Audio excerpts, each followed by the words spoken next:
Rolling down the street in my power wheelchair, I noticed even as a kid I couldn't get into stores because of steps. As I got older, my parents couldn't bump me up the steps as easily as they used to. That's when I realized how much even 2 inches of concrete can make a difference to where I went in my community. When I got to Toronto, I thought it would be different and there would be ramps everywhere because it was the big city.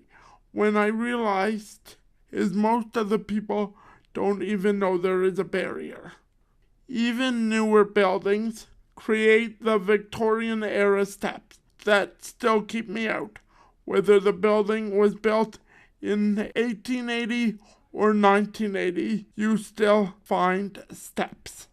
I was so excited coming to the city and thought I'd be able to even access bars and clubs, but these places are some of the worst for accessibility. It's like they believe people in wheelchairs don't want a taste of the real nightlife. The biggest thing for me is there are all kinds of wonderful restaurants in my neighborhood, but only half of them are accessible. Even then, only a few actually intrigue my palate. So when all the blogs talk about all these wonderful cultural opportunities in downtown Toronto, the first question I always ask myself is it accessible? And sometimes I don't get a clear answer. The hardest thing for me is accessing Toronto's wonderful storefront art galleries, as half or more of them are not accessible. Because the art in the galleries is unique, it's not like you can find the same art duplicated down the street.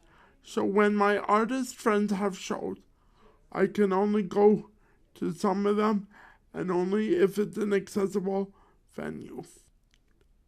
Even when the topic of accessibility is brought up to these businesses, the number one reply when you mention that their place is inaccessible is usually it's never been a concern for us because none of our customers are in wheelchairs. And that's because if you can't get in, we're not actually counted as customers. There is an easy solution when it comes to just one step: stopgap. They provide portable ramps that can be used to make your establishment more accessible. Stopgap is not a permanent solution, but at least it provides an option instead of zero accessibility. I don't have the answers for fixing these issues I mentioned here, but I do believe that if we work creatively, disabled and non-disabled alike, we can come together and make the community more accessible.